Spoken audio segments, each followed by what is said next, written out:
ಕರ್ನಾಟಕದ ರಾಜ್ಯಪಾಲರು ದುರುದ್ದೇಶಪೂರ್ವಕವಾಗಿ ಮುಖ್ಯಮಂತ್ರಿ ಸಿದ್ದರಾಮಯ್ಯ ವಿರುದ್ಧ ಪ್ರಾಸಿಕ್ಯೂಷನ್ಗೆ ಅನುಮತಿ ಕೊಟ್ಟಿದ್ದಾರೆ.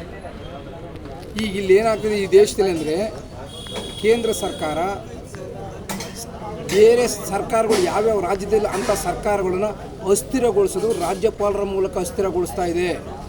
ಯಾಕಂದರೆ ಇದು ಸಿವಿಲ್ ಕೇಸು, 30-40 ವರ್ಷ ಹಿಂದಿನ ಕೇಸು, ಇದು ಸಿವಿಲ್ ಸ್ವರೂಪದಾದರೂ ಸಮೇತ ಈ ಪ್ರಾಸಿಕ್ಯೂಷನ್ಗೆ ಇವರು ಅನುಮತಿ ಕೊಟ್ಟಿದ್ದಾರೆ ರಾಜ್ಯಪಾಲರು. ಅಂದರೆ ಇದು ದುರುದ್ದೇಶಪೂರ್ವಕವಲ್ಲ.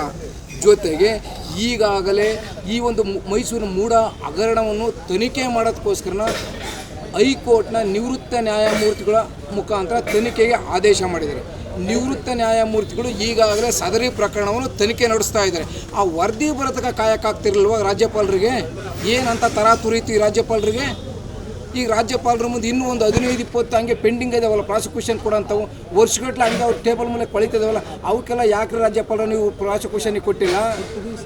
ಅಂದರೆ ಈ ಸಿದ್ದರಾಮಯ್ಯವ್ರನ್ನ ಅಣಿಬೇಕು, ಸಿದ್ದರಾಮಯ್ಯವ್ರನ್ನ ತುಳಿಬೇಕು, ಕಾಂಗ್ರೆಸ್ ಸರ್ಕಾರವನ್ನು ಅಸ್ಥಿರಗೊಳಿಸಬೇಕು ಅಂತ ದುರುದ್ದೇಶಪೂರ್ವಕವಾಗಿ ಕೇಂದ್ರ ಸರ್ಕಾರ ಮತ್ತು ರಾಜ್ಯಪಾಲರು ರಾಜಭವನ ಇವೆರಡೂ ಸೇರಿಬಿಟ್ಟು ಪಿತೂರಿ ಮಾಡಿಬಿಟ್ಟು ಈ ಒಂದು ಪ್ರಾಸಿಕ್ಯೂಷನ್ಗೆ ಅನುಮತಿ ಕೊಟ್ಟಿದ್ದಾರೆ. ಇದು ದುರದೃಷ್ಟಕರ ಬೆಳವಣಿಗೆ. ಇದು ಆಗಬಾರ್ದಾಯಿತು. ಆದ್ದರಿಂದ ಕೂಡಲೇ ರಾಷ್ಟ್ರಪತಿಗಳು ಮಧ್ಯಪ್ರವೇಶ ಮಾಡಬೇಕು. ಈಗ ನಿಮ್ಮ ಮುಂದಿನ ನಡೆ ಏನು? ರಾಷ್ಟ್ರಪತಿಗಳು ಕೂಡಲೇ ಮಧ್ಯಪ್ರವೇಶ ಮಾಡಬೇಕು. ಈ ಕಾನೂನು ಬಾಹಿರ ಮತ್ತು ಸಂವಿಧಾನ ಬಾಹಿರವಾಗಿ ನಡ್ಕೊಂಬಂಥ ರಾಜ್ಯಪಾಲ ಅವ್ರನ್ನ ವಜಾ ಮಾಡಬೇಕು.